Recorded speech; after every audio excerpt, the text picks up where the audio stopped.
this is Ryan. We're at the Imp and the Ogre. Today we're going to be talking about the Lost Mines of Phandelver. This is more of an adventure analysis for DMs and listeners.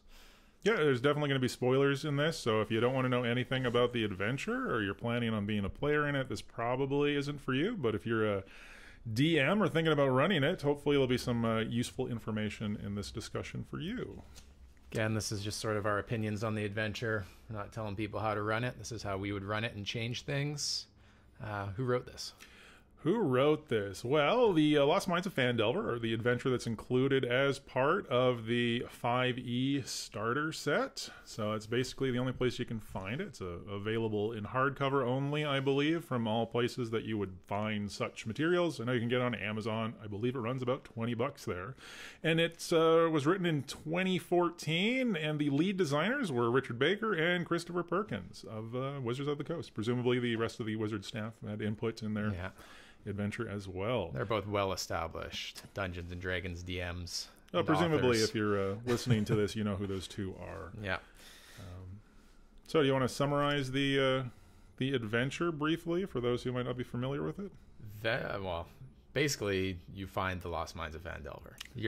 You start and you're set off to find lost mines that were originally an accord between halflings and dwarves. Gnomes and dwarves. You'd be, it's not unusual that you don't know that because there's literally no gnomes in the adventure, even though it's supposed to be a big deal. But yeah.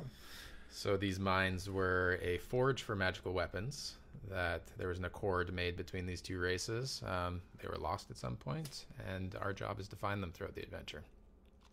Yeah, it's pretty self-explanatory there. So, did you like it? Broad strokes, is it top favorite adventure you've ever read? I liked about half of the adventure. We'll walk through its parts, I think, but about half of it was useful. I think it's all good for new players and DMs, I guess, if you want to run through just a written adventure. But if you like to change things and run off the cuff, then you'll probably be changing a lot of things in this adventure.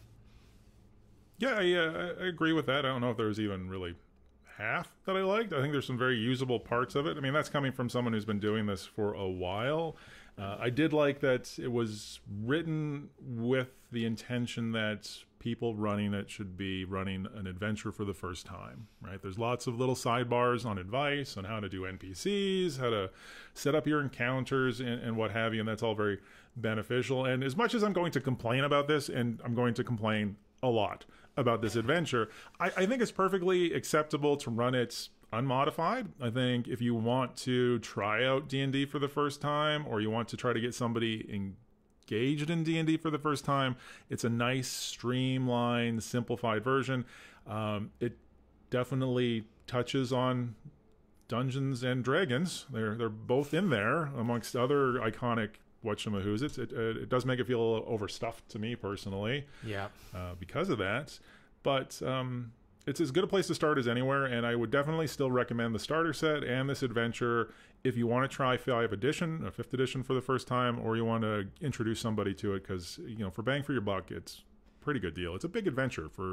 This adventure takes you from level 1 to 5, and it'll give you pretty much everything that you would expect from Dungeons and Dragons. There's dungeons, as you said. There's dragons. There's role-playing. There's encounters, lots of them. There's lots of different monsters. So by the end of running through this, if you choose to run through the whole thing, you will know what D&D is about. Yeah, effectively, especially for new players. I think it's a fair assessment. Now, if you've been doing this a while, it's problematic. Yeah, it's problematic to put with. And I know we're going to go through all the different bits and pieces, but I'll say right off the bat, the big bad in this adventure, and here's your last spoiler warning, but you fight a drow, I don't know, however you want to pronounce it, tomato, elf, and there's really no reason for them to exist.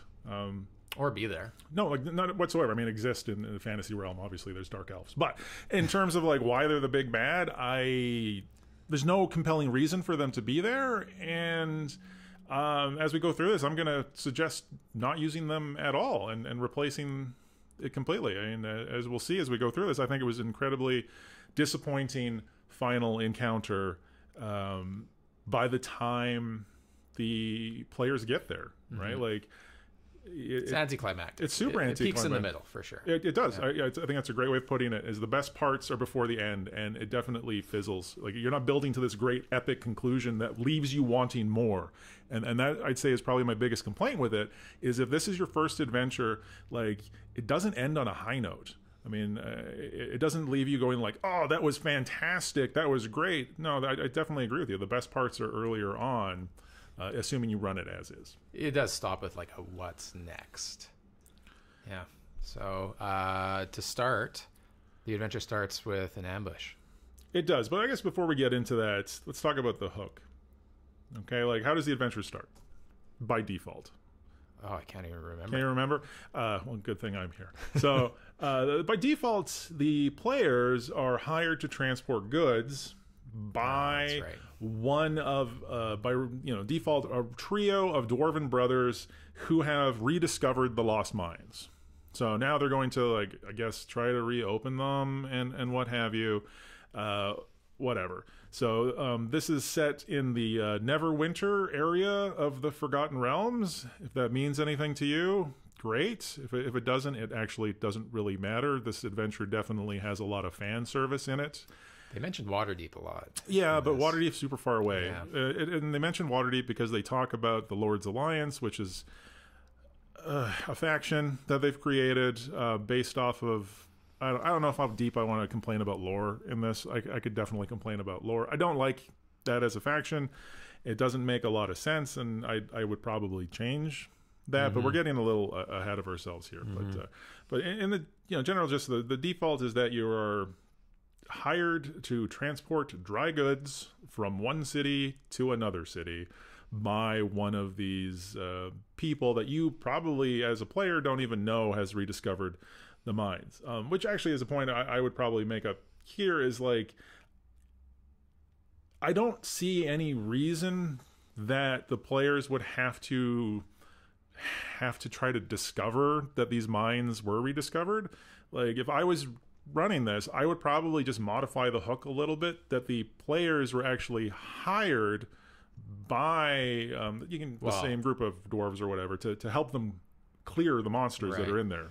Well, I'm running this adventure for a group of new players, and keeping them hooked has actually been a problem. There's been a lot of times along the adventure path that they've said, why should we go and do this? And yeah, to start the adventure, I mean, I've modified already a bunch, and you retelling me how it's supposed to start is like how I've changed it a lot already. Yeah. But yeah, there's really no good reason for them to go and do this unless you plop it in front of them. Well, it can get very railroady, which, whether you like it or not, and maybe for newer players, it's probably fine. But I think that if you just from the get-go let the players know that there's this forgotten dwarven mine that has been rediscovered and that they've been hired to help reopen. So they already know that it exists, right? They don't know where it is, right? Because, yeah, that totally makes sense that the guy who hired them is not just going to tell them where this fantastical lost mine is. But now, instead of just trying to sort of follow a trail of breadcrumbs, they already know that there's things there. And if they're a super mercenary group of people, they can be like, aha, maybe we can just figure this out on our own and get all the treasure and all the money. So I think making them mercenaries of a sort from the very beginning instead of like caravan guards might actually improve the hook a little bit more. And helpful to give their players a reason for being together. Yeah, I mean, you're hired regardless, right? So, I mean, that's probably a conversation for a different day on getting the party together. But I definitely think that, yeah, there's going to be parts of the adventure that, depending on your group of players, they might just lose interest and go off. Because as we'll see, like, there's just parts of this adventure where you can kind of do whatever you want, for good or ill, right? Yep. All right, so in an ambush. So they're transporting goods and there's an ambush. Goblins. Standard. Pretty standard. It's a first encounter. Pretty standard encounter. I don't remember there being anything that stood out for me. You find that the teeth of these goblins are jagged. I think that's like the one thing that I remember. Yeah. An ambush to start things off is pretty perfect. I think it's a very good way to start the adventure off. I will say that, like, if you're running this for new players, just run it the way it is. That's fine. If you're running it for experienced players, it's way too easy. And I'm a much more vicious DM than the default is, right? It's an ambush from hiding, yet they run out, even if they're outnumbered. I think that you need to add more goblins. I think they should be shooting from cover. I think, you could be very unforgiving here. Like you could easily TPK your party if played properly. So, especially goblins in 5th edition are pretty rough. They can be rough if played well. Well, at low levels, you're one crit away from death. But the disengages and the hides as bonus actions, if you play those properly as a DM for experienced people, it'd be a challenge. And these adventures are meant to be run for 4 players, 5? 4 or 5. I can't remember off the top of my head what the default is. But yeah, I mean, if you have ranged goblins, they can just kite you mostly forever. Yep. Because they can disengage as a bonus, they can move, and then they can shoot you with your bow. And you're just never going to catch them if you don't have ranged weapons. So maybe that's a little mean, but I'd probably start with a lot of them, or more at least. I think the recommended number in here is 4. I might add at least 1 per player, maybe add an extra 1 or 2 to make it a harder encounter instead of an easy encounter. I mean, it really depends on your party and the rolls. But I think it should be harder than it is.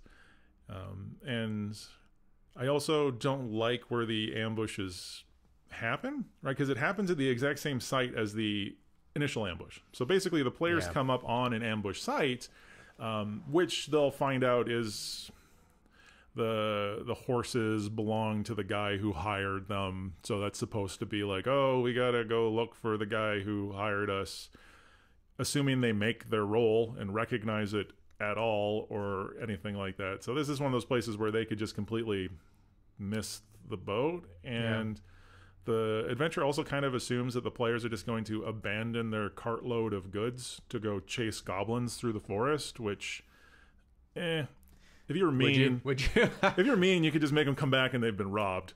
I'd probably do that because I'm mean, right? You left a bunch away. Was it 100 gold worth of goods unattended on a well-traveled road? Yeah, that would probably disappear in a heartbeat. But yeah, I think it's fine. And then they chase the goblins or follow the goblins' back trail. They do go straight from the ambush to the hideout, don't they, in the adventure? As written, that's what's supposed to happen. See, my players went to town in between. Yeah. So they delivered the goods and then went to town, which made more sense for them as a party. But yeah, you're right. Abandoning the cart in the middle of the road doesn't seem like such a great idea. No, but that's how it's written. I mean, so then, I guess depending on which way you went, I mean, your players would have potentially approached from a different angle or not gone after it at all, right? Yeah. Like, you have a pretty mercenary group of players you play with. I do. But by default, they're supposed to follow a goblin back trail, and there's traps on it. And I'm going to take a moment here to complain about the traps they use, because that's what I do. I complain about stuff. I understand the design decision that they use. Like, the first trap you encounter is brain work here, a snare. So you get caught, hung upside down, sort of as the classic trope. But it's not supposed to be deadly. Like, it's basically like, if the players were not paying attention, you punish them with a trap that does nothing. Because then true, but this is also maybe an introduction to new players that there's traps in the world. Yeah. So as a new player, you wouldn't really think about that. And to put a deadly trap as the very first thing, maybe a bit brutal for a new player. Yeah, I'm not saying a deadly trap. Even the next trap you encounter is a pit trap. Which, if you're trying to get me to believe that a bunch of goblins on a random forest trail dug a 10-foot pit, it's 6 foot wide, assuming, like 300 cubic feet of dirt that they dug out of the forest, that makes no sense to me. Now, it's fine if they're new players. You don't want to be too mean. Do this. It's totally acceptable. But when it comes to me and goblins, I use mean. When goblins are nasty little creatures in my world, right? Yeah. And my favorite trap that I like to use is punji stakes, and you can search it on the internet. This is a common tactic that was used in a bunch of guerrilla warfare. But basically, you dig small pits like leg traps. With infected spikes. Well, you put spikes in them. I always make my spikes covered in feces and then make my players roll some sort of save against disease. I don't think there's filth fever anymore. They call it something else. Filthy Fevers, I think it might be from Pathfinder or whatnot. Sewer Plague, that's why I wrote it down. So I think it's in the DMG, they do give Sewer Plague as an option. And it's not actually that bad, because all it does is it gives you stacking exhaustion levels. So it's actually not super punitive initially. So it's like a 1d4 damage, and like, oh no, like it's not going to kill anybody. But if they fail their save, they're going to get Sewer Plague. And at level 1, getting a disease is a big deal, and over time, it's going to get worse and worse and worse. So I like diseases for that, because they may not expect it at all, but the next day you can be like, you feel kind of achy, and that you didn't get a good rest last night. You get a level of exhaustion, and they may not clue in. Especially new players would have no clue. Yeah, and then once again, this might not be something for a new player. Yeah. It depends on the age group that you're working with. I'm a little harsher maybe than some people, but I like the idea that if you're going to have a trap in it, use it to set the tone, right? Something like that really illustrates what type of enemy you're up against. You're not using a rabbit snare. Yep, you're right. Anyways, that's just me. Like I would probably do that if I was running this. If I'm running it for a bunch of new players, probably not. I guess it would depend on my group to begin with. Yep. But that would be my suggestion. Yeah, so you got to run into a couple of traps on the way to the cave. Yeah, nothing deadly. I fully agree that it shouldn't be deadly, but the whole point of having traps is to try to slow down pursuers. Yeah. Right? Because by default, if you're actively searching for traps or something like that, you move at a slower pace than somebody who's just running full tilt. Yep. So you might as well put something in there that's easy to set up. Like if you're actually digging a little ankle trap with some spikes in it, It'd be quick, right? So that's my thoughts on that. And maybe I'm just being nitpicky, but that's what I would do. So once you get through the traps, you come across a cave entrance eventually. If your players succeed in a perception check, they'll note that there's some goblin blinds outside of it. Another small goblin encounter. Again, depending on how you run it, could be difficult or very easy. I think there's like 4 goblins, maybe 3 or 4 goblins. It's 2 by default. Yeah. I mean, they are behind a blind, so they could get a round of surprise. You could give them, the +5 AC for full cover behind there. Yeah, but if you're giving them full cover is nothing. It would be 3/4 cover or whatever it is. But if you're giving your enemies that, you have to give your players that. So that means your goblins are shooting through the blind. And the adventure says, they should shoot from inside the cover. You can't have it both ways. So I don't know. If you saw an armed group of adventurers, by default, the goblins should just go warn everybody. But this is sort of something that most D&D adventures don't generally do, is have a lot of just, hey, the scouts see the adventure, they go warn everybody gets together and kills the players, right? Like, let's wait and get picked off one by one. Exactly. Let's hang out in this one room, and then maybe I guess maybe no one's going to find us during our short rest inside this cave. It's that type of idea that bugs me, but that's fine. Though I will say that there's plenty of times in this particular encounter that it does specifically say that certain goblins will alert other goblins. Which is why I like this first cave. It's great. I think it's a nice little adventure, this first part. I think... I think the dungeon design was done great. There's environmental factors in it.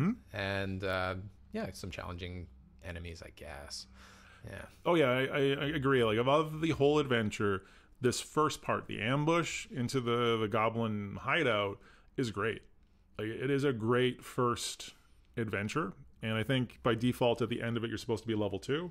So I do. I think if I stole anything from this adventure to use in my own campaign, it'd be that first part, the level 1 to level 2 ambush, and you can literally put any type of plot hook you want at the end of it. They could find anything at the end of it. Exactly. Yeah. And you don't have to have any other hook before then. You're traveling friends, walking on the road, and suddenly goblins, right? And it's written well enough that you could exchange the goblins and the setting with just about anything. If you wanted pirates, you could change it to pirates. If you wanted kobolds, you could change it to kobolds. It doesn't have to be goblins. It's a very well written, standalone adventure hook to something.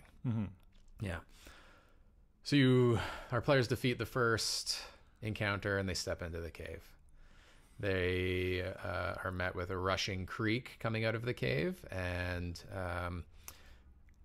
if none of your players have dark vision, they shouldn't be able to see anything inside this cave. I don't think it's illuminated. It's not supposed to be. Yeah.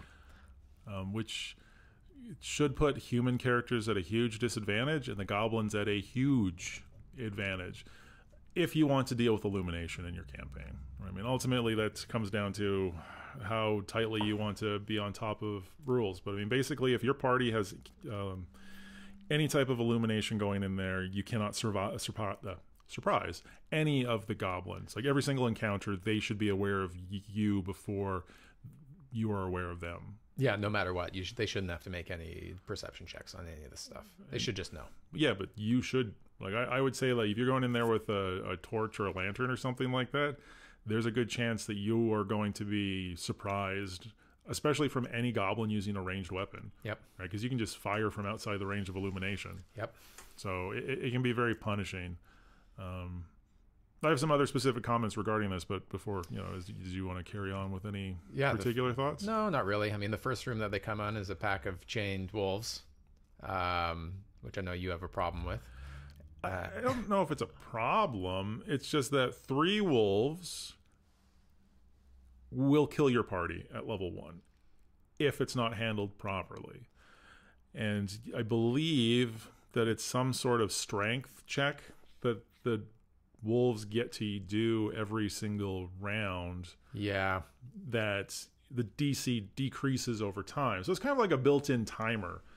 But if those wolves get free or your players get into melee range with them... And I can't remember. I think the adventure gives you the opportunity to make like a survival check, an animal handling check, I think. And if you succeed, then they remain docile. If they fail, then they get the check to see if they break these chains, which is also like, these are supposed to be like trained wolf dogs that are killing people.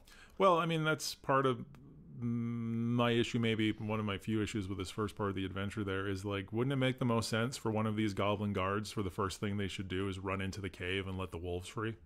You'd think. That's what I would do. Yeah. And then I would kill everybody. Goblins are smart enough. Well, that's the thing too. Is like it's a good point actually to bring up here. Is everyone sort of has this? Well, I wouldn't say everybody. I don't want to generalize here, but lots of people still sort of have this idea that goblins are supposed to be dumb. Right? They're not. Goblins' intelligence is 10.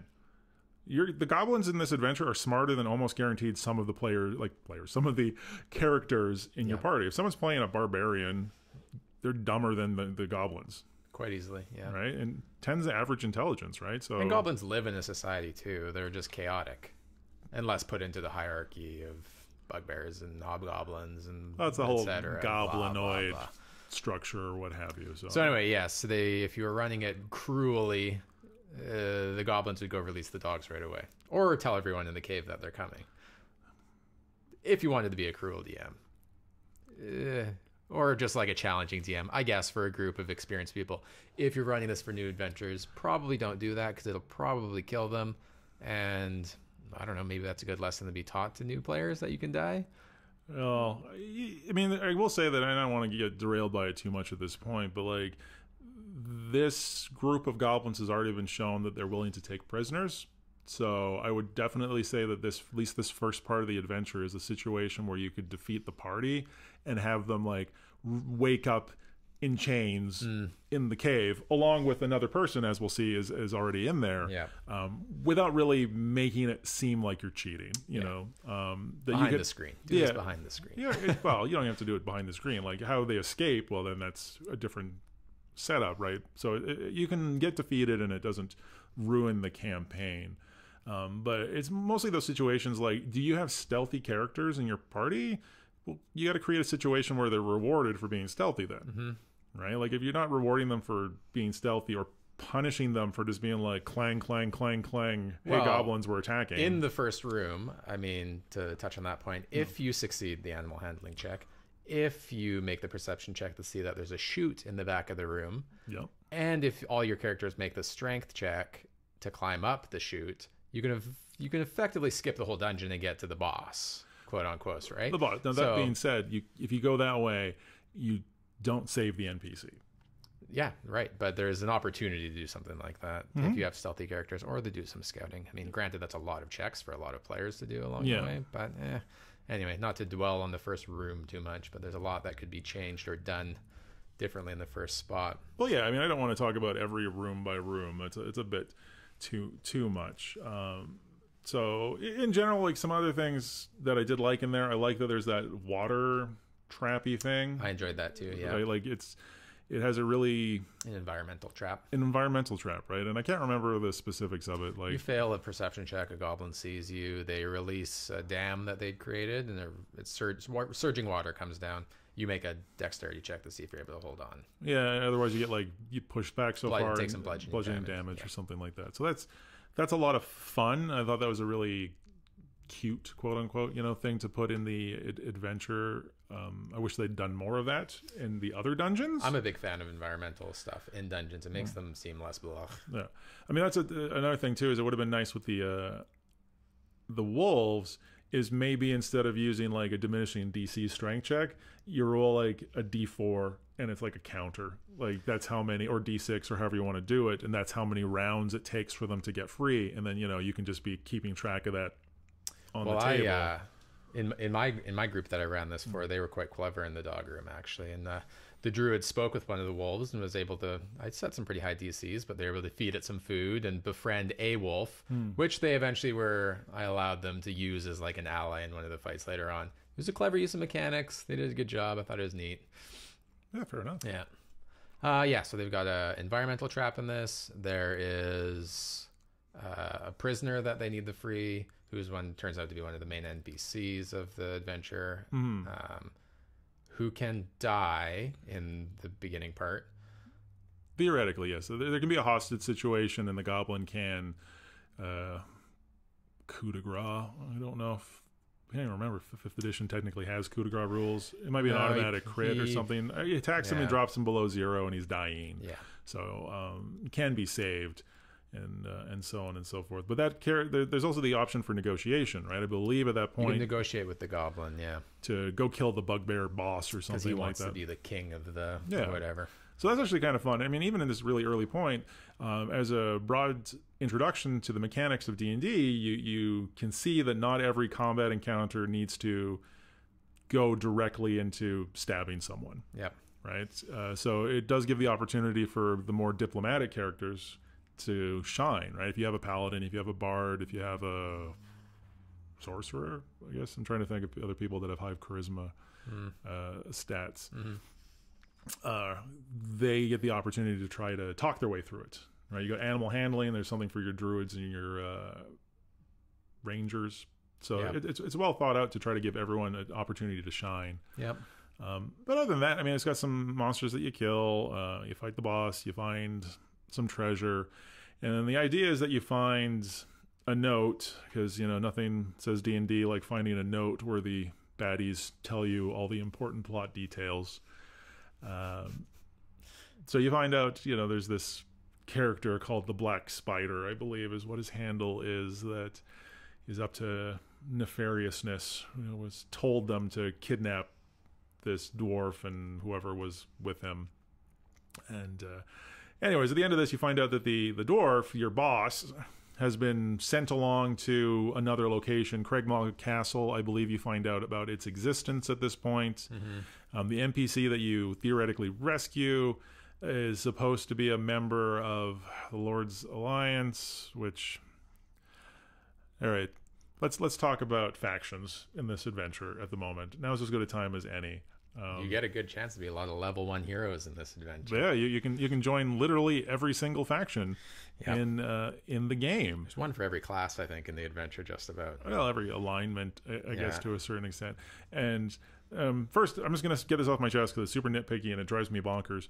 But the Lord's Alliance is an alliance between the leaders of the free cities of the Forgotten Realms. Right? This is a super setting specific thing. Right? I don't understand how a level 1 NPC can be a member of the Lord's Alliance when the Lord's Alliance is like the Council of Waterdeep and Lord Never of Neverwinter. They're not recruiting farmers. Apparently they shouldn't be. I mean, this is super nitpicky, and I fully admit it. But like, you could be an agent of the Lord's Alliance. He should be an agent of Waterdeep or an agent of Neverwinter. He's not a member of the Alliance. Waterdeep is a member of the Alliance. He's not Waterdeep. He's not a city. Right. He's a citizen. Works for him. So like, if I was running this, I would probably just make him a knight. right? Like give him an actual like position in, you know. Well, wasn't he like in the Griffin Cavalry of Waterdeep? Wasn't that his? Yeah, that was his thing. Yeah. But so there you go. Let's make him more of like, just make that a knight. Like he is a knight. Or what I would have done is I'd probably make him a knight of Neverwinter, and that's the whole reason he's there, is that the dwarf, whatever his name is, I wrote it down somewhere. Gundren. Yeah, there you go. Went to get some money, some financial backing. So what I would have done is I'd make him a knight, and that's why he's along. And if I was, I'd probably be cruel. Like I probably would have given him a squire that died in the initial ambush to set the stakes. My lord. Yeah. And the other thing that kind of bugged me about this NPC, before we get back to the factions here, which is what I really want to talk about, is that while I'm thinking about it, there's a lot of like reasonably high level NPCs that could easily handle all of these problems, and there's no compelling reasons why they're not involved. Right? So it's true. They're not high enough level to have like given up the adventuring. Well, it's not even that, right? But I mean, like, you put them all together, they're stronger than any of the baddies. But I think that's like the main excuse that they give for high-level NPCs that don't do things, is that they've gotten to a level of power that they're not interested in dealing with goblins anymore. Yeah, they have other problems. Yeah, they're doing whatever. Yeah. No, I totally get that. But like for this guy, what's his name? Sildar Hallwinter. There's no reason for him not to be involved. Especially as we'll see if we follow the basic plot hooks. He's interested.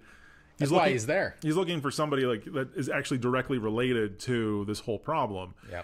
So what I'd probably do is, once again, because I'm the mean DM, is I'd probably cripple him. You know, like you could pull a Game of Thrones and cut off a hand, or hobble him by breaking his feet or something. Like give some reason why he can't immediately just be an NPC follower. Right. Like because he should be useful. Like why isn't he joining and helping you fight this stuff? So I think there's something to be said for that. Alternatively, if one of your players dies from the wolves, he makes a really good replacement NPC, right? Like he can just step in and be like, hey, you know what? My bard just got eaten by the wolves. Now I am a level 1 whatever. Like you can just make him whatever class that you needed to replace having died. Anyways, back to factions. I don't know how you feel about it, but you know, after this cave, we go to the main town, which is Phandelver, and then we find out that literally every major power in the Forgotten Realms lives in this town, has an agent here. Yeah. And apparently every random agent of these organizations has the power to recruit whoever they want. So and bestow title. Exactly. Like so you basically are right in there like, hey, here's your paperwork, fill it out. You're now an official member of the Harpers or the Zentarum. Or Zentarum, I don't know, the Zents, or who else is in there? There's a Druid one, the Emerald Claw, right? And more. Like literally every single faction is here, and I kind of get why they did it. I think this is totally just a brand synergy thing. You know, like oh yeah, these are the factions that are involved in our Adventurers League. So maybe you'll get interested enough, and then if you take your character to go sit into an Adventure League game, that you could take the same character and be like, hey, I'm a first level blah, blah, right? Like I would never, I don't think I would ever bestow a title on a level 1 character. I guess they'd be level 2 at this point. But, like, they can know that they're out there. Well, it's not even so much that. Like, I think it's okay to get titles. And depending on you could be as high as level 4, we'll say. You could be as low as level 2. And defeat some of these fetch quests that give you titles in your organization. But if you're going to use them, I'd probably like really use them sparingly, and it should be something that should be an ongoing pursuit, right? Like if you plan on continuing on with this like beyond this campaign with these characters, then it kind of has to matter, because as written, you could have every single member of your party a member of a different organization. So unless you're going to use it as an excuse as to why they don't adventure anymore, you know, like, oh yeah, no, I'm going to go to Waterdeep because now I'm a member of the Lord's Alliance. Which is like a whole other problem for a DM if you want to get into settings and having to run stuff for factions. Or you can have members of the party in competing factions. Yeah. Right? You could have one member of the Harpers and you could have one member of Zent, and they normally try to kill each other. Yeah. Right? So it's this whole thing with the titles and because effectively you could run like this whole adventure in like a week of game time which I think both you and I have a problem with, where you go from a level 0 farmhand shoveling hay to a 5th level wizard blasting, people everywhere. To hijack that thought there, I actually looked this up the other day. It was some thread on Reddit, but using the recommended number of encounters per day, level 1 to level 20, 37 adventuring days. So in a month and 10 days, you can become a god. Exactly. You too can be a god. Can be a god. Which, as you know, I've mentioned before, and as you were mentioning there, is problematic. But that might be a discussion for another time. Anyways, so our titles, could do without fan service a bit to everybody in the Adventurers League. Yeah, I mean, and there's a lot of fan services. I think a title is fine, but I think it would have been better that if it was a reward at the culmination of the adventure and everybody could get it, right? Instead of it just being like, oh, you went to go look at something, awesome, you are now a member of the blah blah blah. Like, I can't remember all. There's so many factions, I literally cannot remember all of them, because some of the things are pretty ridiculous. It's like, go check out this place. Oh, there's some orcs there. Kill the orcs. Great, you are now, titled. Maybe if you like the idea of titles, give a player a title. Give the spokesperson of the group a title, because if you give 5 different titles, presumably they want to find out what that means. That's 5 different directions that 5 different characters want to go in. Why do they want to stay together at the end of this goblin adventure? If everybody's special, then nobody's special. Exactly, yeah. Someone needs to be dumb. But yeah, so that's just a general complaint with it. I think it has a lot more to do with brand synergy than it has to do with like what's best for the adventure. Because I definitely think the idea was like, ooh, what's this? And then the new player gets excited and then looks it up. And that, I will say that like Wizards has made the Adventurers League faction guide information available for free. I think it's on the GM's Guild. It might be on the Wizards site itself. So you can go find out more information for free. It doesn't like, they're not trying to sell you books. They're trying to get people like interested hooked in the product, which is good. But for believability, it's a bit much. So I think coming to the town of Phandelver is where this whole Phandelver. Lost Mines of Phandelver. Phandelver's actually, it's not even Phandelver's not even the mines. It's Wave Echo Mine. Wave Echo Cave. Wave Echo Cave. It's not even a mine. Anyway, whatever. Coming back to the main town of this thing is sort of where the whole adventure lost me. Yeah. If your players decide to explore town, there's 5+ different quest arcs that they can go choose to do. At least there might be more than that probably, and none of them are necessary to progress the story. Well, I mean, you could make the argument that one of these hooks is to go find Cragmaw Castle. Which is a necessity in this whole which actually technically is a necessity. If you want to go rescue the dwarf, then but you don't have to rescue the dwarf to solve the adventure. Technically. Technically. So this is where it sort of becomes that choose your own adventure. You can find a ton of different NPCs. They've got a ton of different little tasks for you to do. Most are meaningless. I mean, lots of little one-shot campaign-y type stuff if you wanted to do a short thing. Well, you gotta go grind out some wolf pelts, man. Exactly. Yeah, they're basically like, the Banshee has my comb. Please go get it. Go look at the farm. Go to the graveyard. I will say that you give the Banshee the comb to get some information for no reason, but still, there's a comb in a Banshee. It's and that's where I will come and jump in here for a second. Like, the Banshee thing specifically bothered me, and I know it bothered me more than it bothered you, because you haven't read entirely too much R.A. Salvatore books when you were young. What bothered you about the Banshee? It's fan service. It's 100% fan service. The whole area, I mean, it bugs me a lot that when something comes out for Forgotten Realms, it's almost always going to either be Icewind Dale, Waterdeep, or Neverwinter, right? Mm-hmm. And part of this might be also because I replayed Neverwinter Nights 2 recently, and it's just all the same stuff again. So, it's at this point, it's almost getting to be, it's not the Forgotten Realms, it's the Forgotten Realm. There's one, you always get the same one. But the reason it bugged me is because the Banshee and Coneyberry and all that stuff is out of a Dritz book. And that's the only reason it's in there, is so like you could be like, oh cool, I read that 20 years ago, how neat is that? And I think everybody on the planet probably knows who Dritz is.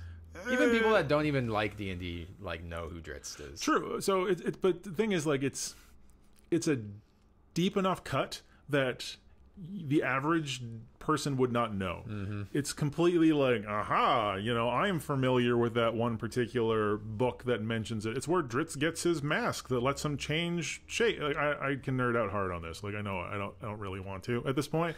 Like, I'm talking about D&D on the internet, so people know I'm a nerd, but those, you know, I don't need to wave my credentials around. But like, that actually I found more distracting. And this has come up in a lot of the products as well, is that there's a lot of that fan service. And I know some people like it. This is definitely just a personal preference thing, that like, I don't need to just be reinforced with the same bit of lore over and over and over again. Like, I want new. Yeah. You know? So that's just a me thing. Like Old Al Well, like, hey, that's cool. I just played that level in a video game recently. Like, so that's just more me nitpicking about stuff. I think that just goes back to our original point. If you are seasoned D&D players and veterans of these campaign settings, you'll probably notice these things and probably not be as happy with them as new players would be. It depends on you. Like, I mean, some people might just be like, haha, I knew that. That's cool, right? Like, so it's just me. I'm a grump. I admit to that. So let's talk about these open level stuff. What do you want to talk about first here? Like, I don't want to touch on all of them. Some of them are just very much like, hey, can you go check out this place for me? Oh, there's orcs there. Oh, we killed them. Yay, you're now a knight. You know, like, it's here's your title. Yeah, there's none of them that really I want to talk about that much. There, just go and do this. Collect your wolf pelts, hand in your comb. Except there's the one that the dragons part of the Dungeons and Dragons that we both have talked about extensively off camera. But this part of the adventure is one of the parts where you can skip. You can skip almost the entire adventure and just do this part and get what you need to know. Yep. And this is where we run into the dragons part of the Dungeons and Dragons. So was it Thundertree? Thundertree is it's a ruins. You're sent there to find a druid. You're sent there to find the druid to get information. I can't remember exactly. He knows where Cragmaw Castle is, as I believe. That's the information that he has. You find out from someone in town that he's there and knows where it is. And you're also sent there for another reason. Like, the great thing about this place is you can get sent there for a fetch quest too, to get some money, or it's as a reward for something else you do. If you find the location of Cragmaw Castle, Sildar, the NPC that we saved in the cave, gives you 500 gold. Well, there's that, but isn't there there's a lady that you do something else for, and then she rewards you with jewelry that's in Thundertree. So you have to go to Thundertree. Like, there's actually 2 hooks that send you to this place. Before we talk about Thundertree, the whole point of going to the town is that the red cloaks, the red capes are there. Red brands. You don't even find out about them until you're in town. Yeah, so this is a faction in town that... If you played the adventure, you'd find out that these guys are running town. They've got a hideout in town, which is effectively a dungeon crawl. Yeah. Do we talk about that before talking about Thundertree? Well, I mean, technically, the Red Brand hideout stuff is the second part of the adventure. It's in part 2. It's the Phandelver. Like, you get all these plot hooks, but all the plot hooks are designed to be dealt with in part 3. So, yeah, let's talk about Red Brand. I guess the easiest way to move this along is I'm going to take a moment here and just like summarize the meta plot for this. Yeah. The whole thing is that there's this drow elf named, I don't remember, there's Zeds in his name, Nezer, Bedezer, Beduders. Like, it doesn't matter. Name. But he somehow managed to also hear about this lost mine, and wants to find out how to get there. So he organize this gang basically to take over the town, which is known to have been close to this mine. So yeah, that makes sense. At the same time, he also makes an alliance with the Cragmaw Castle, the goblins, and the bugbears, and whoever miscellaneous other people that are there. And Sildar's mage buddy. Well, Sildar's mage, which is another issue that bugs me, but that's the person he helps organize the gang with, right? The person that Sildar is supposed wants to you to find. Yeah. He wants. And you I to apologize find if this is getting a bit confusing. Yeah, you should read the adventure, so this makes a little bit more sense. But you do find out that Sildar, his whole reason he's coming is to find this person who also was in the Lord's Alliance. So, mind you, people in the Lord's Alliance are hired due to their loyalty to these cities. So obviously this person immediately, when given the opportunity, decided to betray everything, and start a gang with the Drow Elf, who apparently knew from dealings in this organization. Like, if you dig too deep, the whole thing starts to fall apart.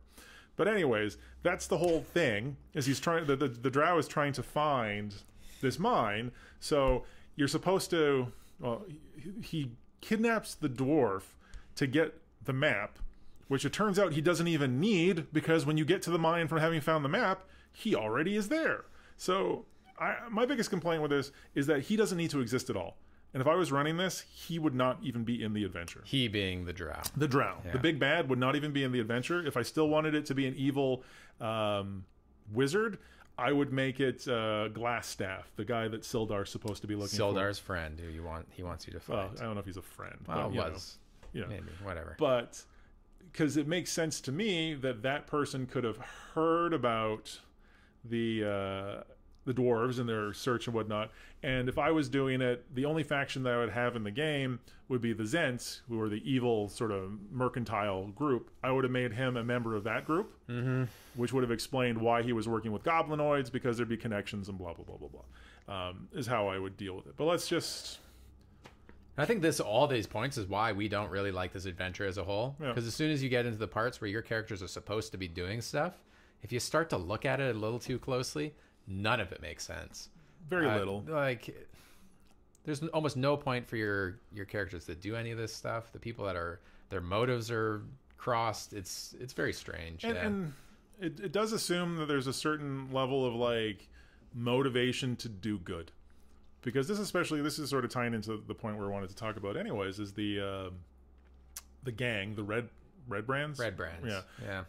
The only reason you should be in conflict with them is because they're jerks, and they're very obviously a gang that has taken over town. And that's your first encounter with them, is a forced combat in the street or in their bar, which they inhabit. But there's no choice. No. I mean...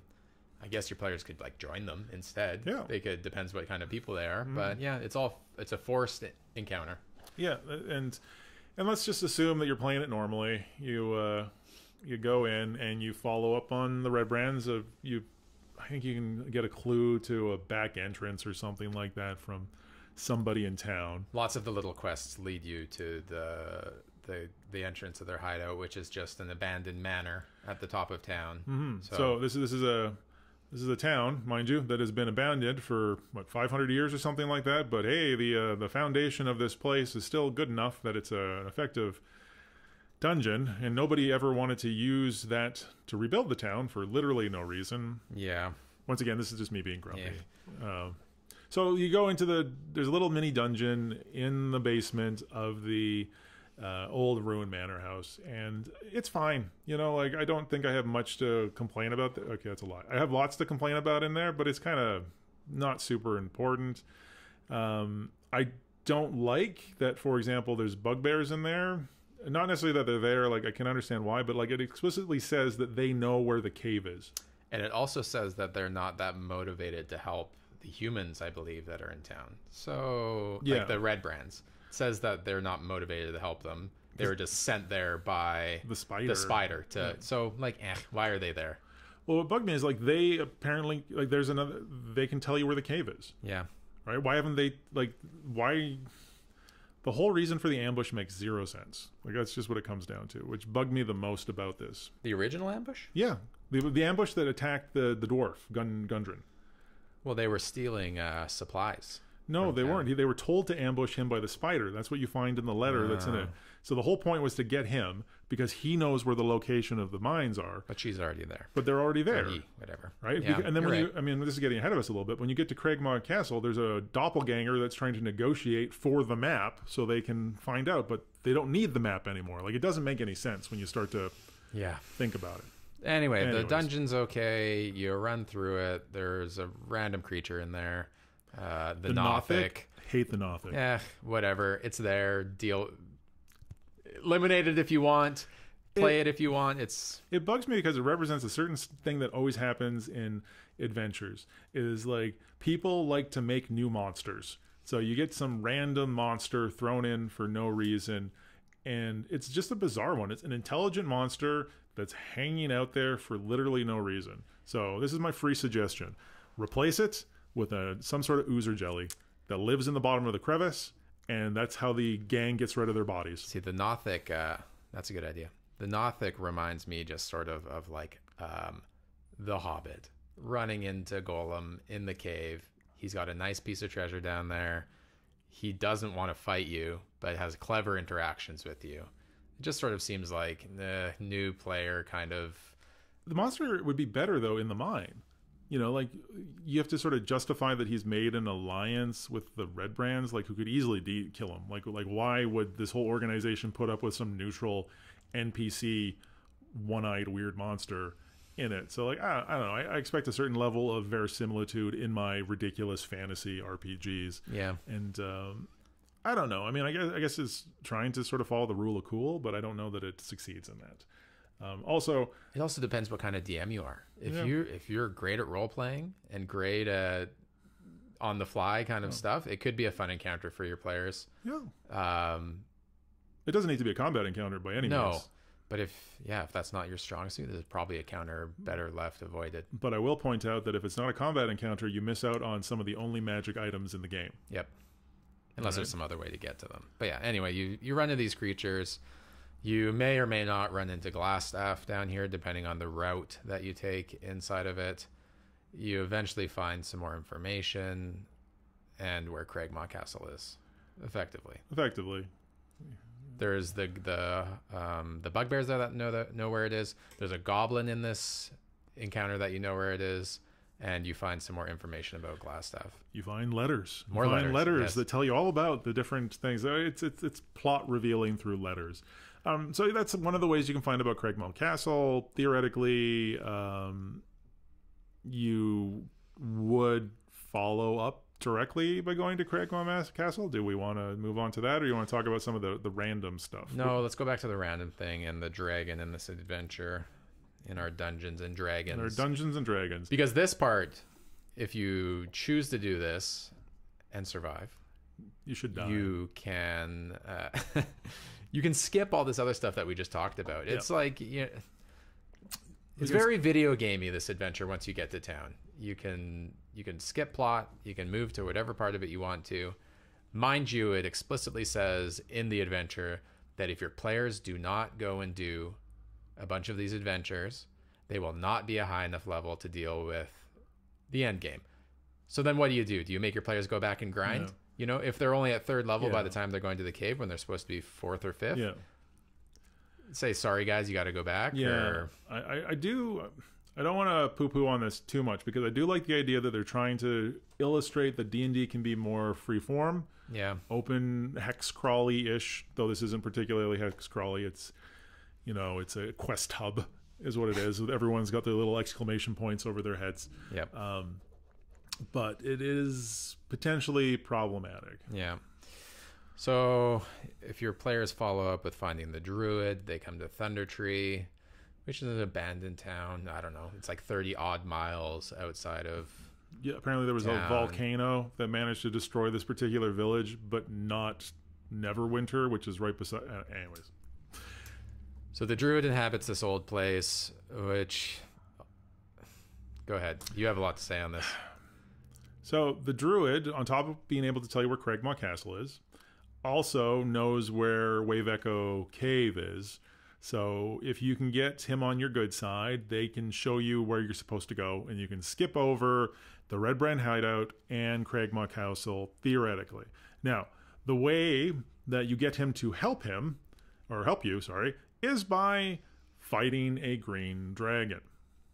A young green dragon, mind you, but a green dragon.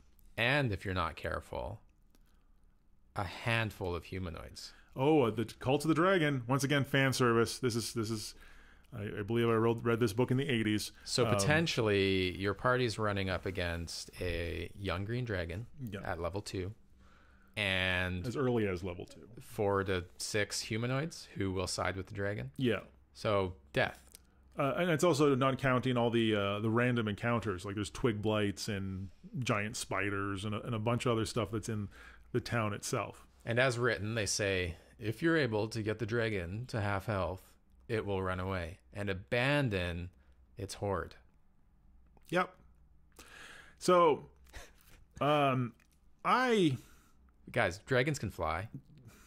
And they have breath weapons. Basically, I don't really like so much what 5th edition has done to dragons. They've definitely just sort of made them hit point bags and tend to forget that these are intelligent creatures. Hyper intelligent creatures. Yeah. If run correctly, this should be a TPK. Full stop. And if through miracle of good rolls and lucky crits and all that type of stuff that you actually do get the dragon down to half hit points and it runs away, it should constantly be attacking them to get its money back, or it should go and destroy the nearby town. You know, like there's literally no reason why it's gonna be like, oh well, I guess my famous draconic pride has been, you know, damn these damaged. Farmers. Yeah, you're so I guess I'll just go move somewhere else. And so yes, you could sit the dragon on the ground. Yes, it could make 2 claw attacks a round. Your party could attack it every round. Probably would hit it, maybe. I don't know. You could just do it that it is not intelligent. You could just run it for your players. They could get some loot, find the magic item. You could run it as played. Which you probably shouldn't ever, because if you just start to think about it logically from a standpoint of fantasy, the dragon will never lose. It shouldn't. It can fly and has a breath weapon that does a ton of damage. What, like 66 or 86 or something like that? I can't remember what it is. Yeah, and if run the way they say that in the adventure, there's 4 to 6-ish dragon cult members that are there that are also in this encounter that will join the dragon once the fight begins. So not only you're up against a dragon, you're up against these humanoids. There's just, it's a no-win situation. So, and if your players, you should, I don't know, you should probably kill your players at this point. You should. Now, that being said, if you don't want to change anything and you run it this way and you let the dragon run away and blah, blah, blah, blah, blah, blah, that's fine. Like, I'm not going to critique somebody for running in a particular way. I'm not going to say you're running it wrong. I disagree with it being run that way. But I will say that if you do run it and they do succeed, that is the highlight of the adventure. You just defeated a dragon. Like, everything else is nowhere near as exciting as that. And that's actually kind of like my biggest complaint, other than the fact that a dragon should just kill your party almost always, unless you plan specifically for a long time to build like a dragon trap and stuff, is that the high point of the adventure happens before the climax of the adventure. Yep. Right? So I don't agree with that from sort of a design standpoint, that the most exciting thing that could happen is that you've defeated a dragon, but now there's still half of the adventure left. So, now that being said, I do, if you care what I have to say whatsoever, but I do have an alternative way that I would run this. And I would just not have this dragon here. I would still have there be a dragon. Mm-hmm. And I think I mentioned this to you previously, is that what I would do is I'd make an ancient or very old, whatever the oldest class of dragon there is. So just make an incredibly old dragon and put it in the forest somewhere. And that's what this druid's order is mostly about, is keeping an eye on this dragon to make sure that it doesn't get up to any shenanigans. And this actually ties into the cult of the dragon stuff that's already in there. Now, this is mostly because, once again, I read a book in the 80s, and they had the cult of the dragon in it. But in the book, the cult of the dragon, unless I'm completely misremembering this, a big part of what they did was about convincing dragons to become Dracoliches for reasons that I can no longer remember. And is super cool. Super cool. So what you do is you make that there's this really old dragon, ancient, on its way out, now content just to like sleep and count coins. And the cult of the dragon shows up, and then the cult of the dragon's like, hey, want to be a lich? Would you like to, can we tell you about lichdom? We have some pamphlets. Yeah, you know? They knock on his door. They've got pamphlets. Yeah.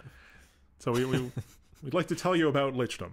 Can we come in? Right? So you have this, and now that is enough of a concern, right? You have this druid, you have a bunch of cultists that they are not strong enough to handle, right? Like there's no reason that you can't make the druid weaker, or just a young druid instead of an old druid, or however you want. You know, maybe their master recently died and now they're the apprentice and they're freaking out because they're trying to turn this dragon into a lich and they don't know what to do, and like the head of the order called in sick and he's the replacement for the day.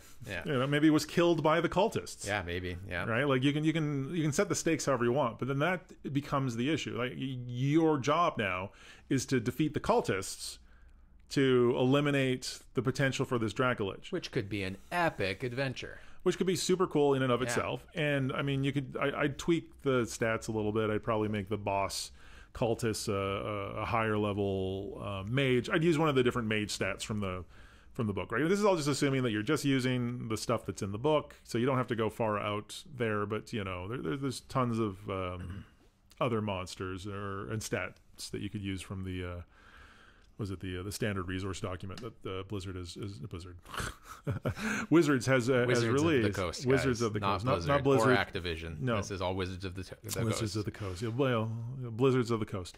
So that's what I would do, and it sort of is interesting enough in that it alludes that there is a dragon, and if your players want to go check out the dragon, let them. Right? They can go see the dragon and let them appreciate the fact that this dragon could crush them like bugs. Without completely, I don't know, breaking realism that a bunch of and encounters with dragons are cool. It's always going to be memorable. Like no matter how you do it, it's cool. You know, everyone loves when Bilbo met Smaug. Yeah, right. It's very cool. Yeah. The way that you describe this would be a much more fun and realistic way to run this part of the adventure. And I mean, to a certain extent, I would have less of an issue with, like I said, the dragon being in here, as if that was the boss. Yeah, the climax of the adventure, definitely. Which is not. There's two more major parts of this adventure. There's a ton. There's a ton more to get through. So that's just my suggestion and complaint about that. Is there anything else you want to talk about the random places before we go to Craigmaw Castle? No, there's nothing important in those places. There is one other point that, once again, I'm an old grump, is that for whatever reason, the necromancer that you meet at Old Owl Well is a red wizard of Thay, and don't just make it a necromancer. If you need like there's just too much stuff. Let's throw in every potentially iconic. It's too many threads. Well, there's just so much stuff going on there that like it is messy. Yeah. Right. Like it's a lot of distraction for players, especially new players. They'll get distracted from the fact that they're supposed to go and do something. Yep. If you put in too many, well, there are too many things, but if you as a DM, I think, add too many of these things or keep them in, your players will just start to get confused. Like, what's the point? Yeah. What's their goal? So I think trying to keep them on track is more important than making all these factions, making the dragon there, making him a red wizard. And yeah, I fully agree. And this would be a little bit different if it wasn't designed for new DM and new players. Yeah. Right? Because there's not all of these threads that they can follow up on. Like it absolutely would require you to make it. So what happens if your players are more interested in learning more about the Harpers? Exactly. And want to go, we don't care about this. Like, because really there's no stakes there. Like, why do they care about finding this lost mine? Yep. Any more than they care about like joining this, realm's famous organization that like, I get the pin now. I gotta go. We're gonna go get our first mission from the Harpers. Super cool. Now, don't get me wrong. That is awesome. Like, if that ends up wanting to be your adventure and your campaign, that's great. But that requires a lot of work from you. Yeah. And that's not really what you should be trying to get out of the first adventure that anyone has ever run. I'm not a big fan in introducing factions in the first few sessions that you're playing with people because there's no point. If they hear about the Harpers somewhere along the way and then they meet one later on, I think that's much more natural than all of a sudden just being like, hey, have you heard about my club? And just joining it immediately. But anyway, digressing on the factions. We didn't like them. And it bugs me. Yeah. That's effectively the spark notes of the factions. So you do the dragon or don't do the dragon. The next logical spot to go to is... Well, assuming you do it as written, if you beat the dragon, you can find out where Wave Echo Cave is and go directly there. Ta-da. Bing, you don't have to rescue anybody. Yeah, you're level 4. So you go to Cragmaw Castle. This is supposed to be the main hideout of the Cragmaw tribe, which again, really, your players, there should be a 0% chance of success in this part of the adventure. There's no way you're going into a castle. It should be like overrun with goblins. There's hobgoblins here, and there's bugbears here, and there's a bunch of other dumb monsters that I like the people that wrote this adventure, but there's some dumb things in this part, and it is really a huge dungeon crawl, which the alarm should be sounded the moment they get in, and they should just be dead. I agree with you, but I will say that this represents a classic D&D trope of the one party taking on the entire fortress of the whatever.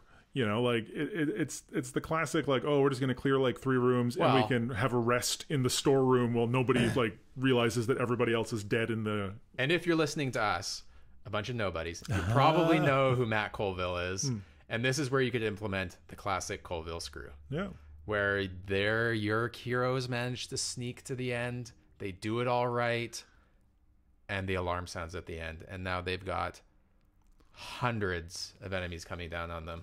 Which it should be inhabited. This is a castle. It should be inhabited not by 15 friggin' goblins and an owlbear that they've stuffed into a room somehow. Hey, I will say they put in lots of points, but like, oh yeah, the goblins fight all the time, so if they hear a ruckus in the next room, they're not going to come and investigate their death cries as you stab them all to death. Like maybe if it was just goblins, because goblins are chaotic, but this whole adventure assumes that they're under a hierarchy of what the goblin like and hobgoblin and bugbear realm is, which if you've spent any time reading what is it in Xanathar's guide, Volo's guide to monster, it explicitly states that when organized they are very like intelligent and will follow and easy to organize, which you would assume this would be the case in this adventure, but it's not.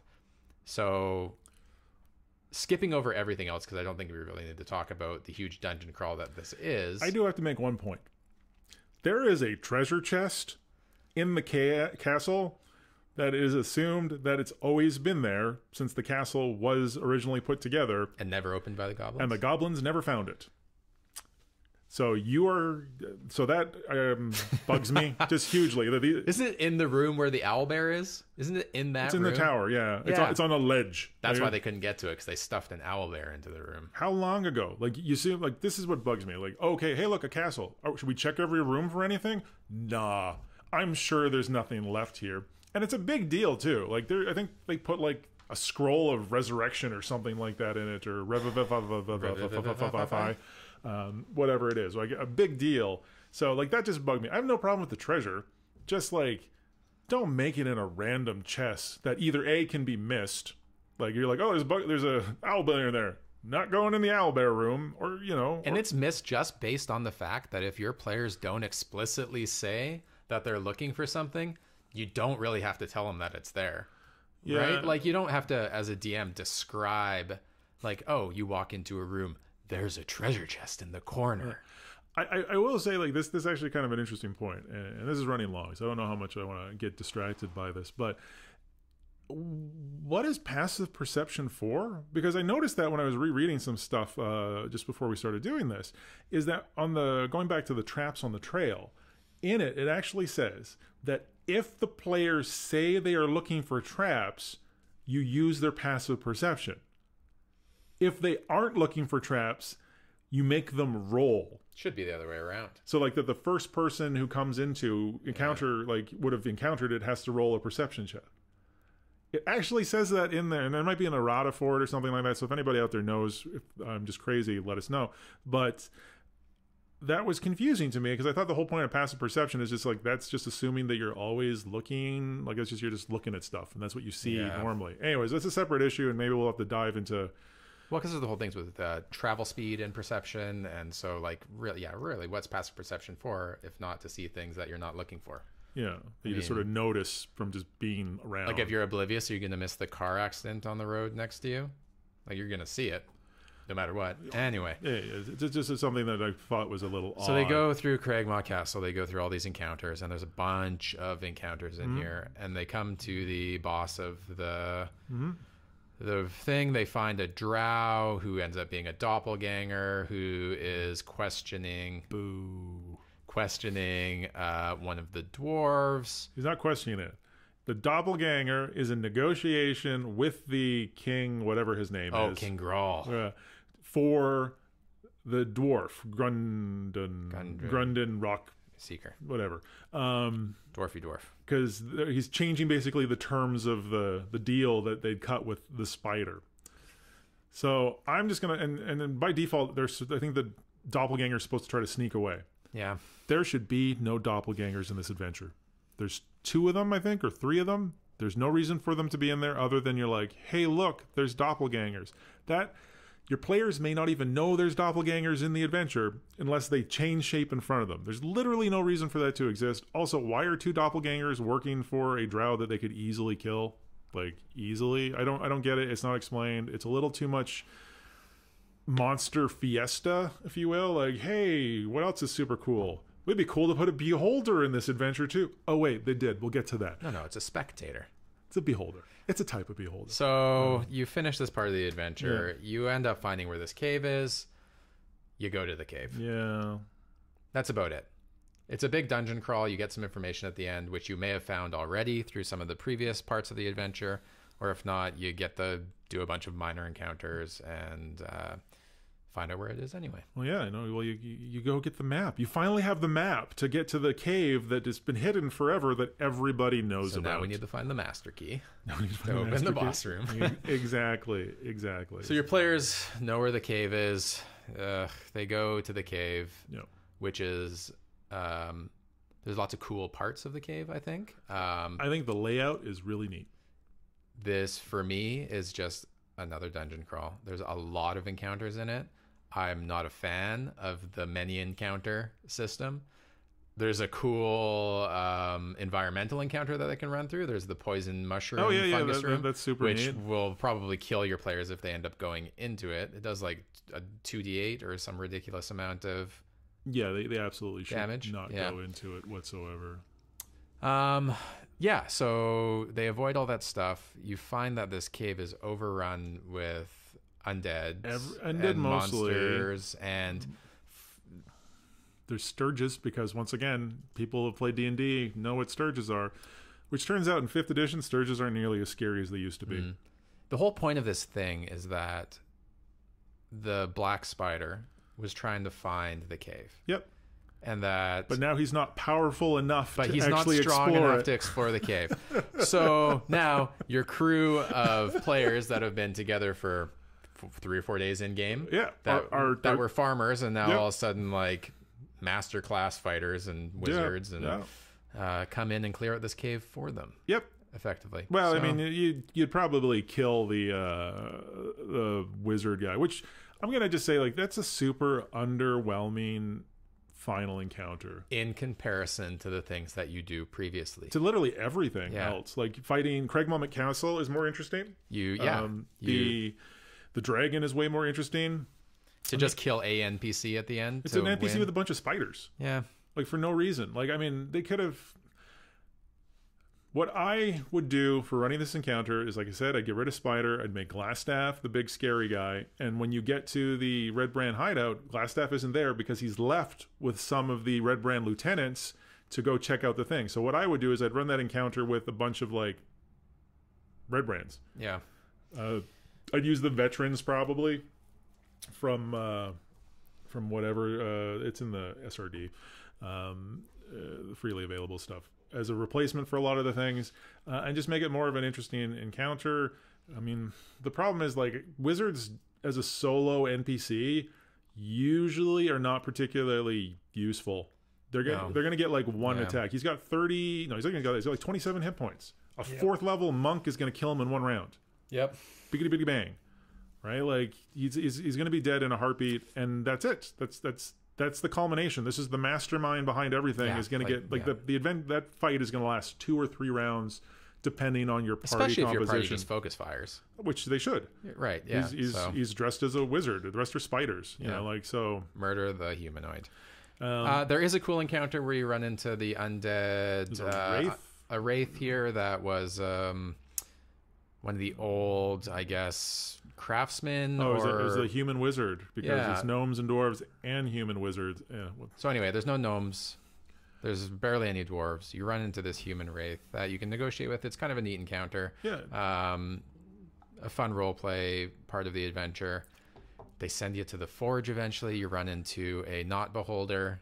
A spectator, which is, I don't know, a minor beholder. I didn't even look at the character stats. I just knew it was not going to be in my which you can adventure. Fight, or you can, like, once again, negotiate with to convince them to leave, which is, once again, cool. I think non-combat encounters. There's also an encounter in the cave, I believe, that it says that your players cannot succeed in.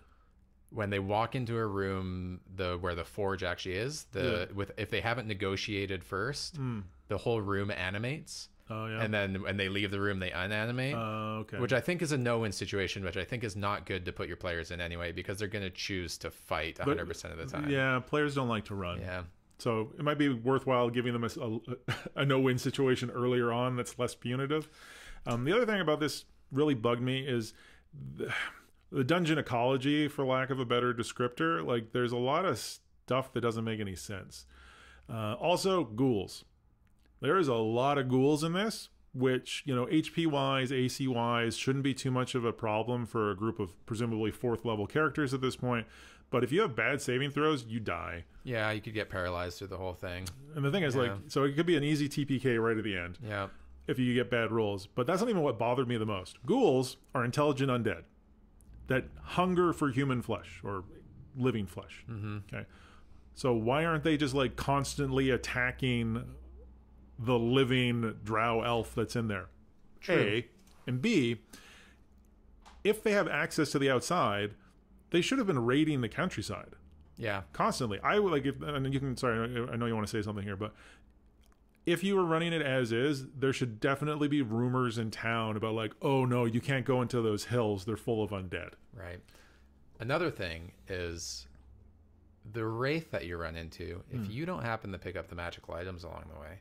Oh, you can't hurt him at all. Which is, there's only there's an axe, assuming you kill a dragon. There's a sword. And there's a sword that you can miss. Yeah. So you get 2 magical items, and I think there's an armor somewhere. There's 2 weapons that you get. But still, if you run into this encounter and it gets to the point of combat and they don't have them, they're dead. They're dead. Again, yeah. I think that pretty much is summing up what we have to say about the adventure. I think mostly. Overall, I think, once again, like, we've been critiquing it for a while here. And I don't want to poo-poo on it. It's hard to make adventures, but I think it could have just been better. My biggest issue with it overall, sort of to summarize my ideas here, is that I don't know that if this reflects the best that a beginner adventure could be. Like, I don't know if this was my first instance of D&D, I'd be super excited to play it again. Right? Like, I don't hate it. I don't love it. It's a little inconsistent. Yeah. I guess would be my summary. Like, of it, basically the only thing I would probably use is I might actually steal the Thundertree, Cult of the Dragon ancient thing, my modification to it. I kind of like for something I might throw in a future adventure. And like I said before, right at the beginning, I really do like the ambush first little hideout. I think it's a great level 1 to level 2 one-shot adventure. And for a new group of people that want to play D&D, the adventure is available for $20. There's a free version of the Player's Handbook online. You don't There's even a free need that. version of everything's in the basic. But everything effectively to play this, maximum $20 you're putting in, and you can get a group of friends together and you can run. Oh yeah, but that's the whole point of the basic set, man. That's all the rules that you need is in there. I think from a starter thing, it's fantastic. I don't think it's a classic. I don't think I would ever be super excited to. I wouldn't ever run it twice. There you go. That's probably the best way to summarize this adventure. Thanks for listening, guys. I'm Paul. I'm Ryan. We're at the Imp and the Ogre, and we'll see you later. Bye-bye.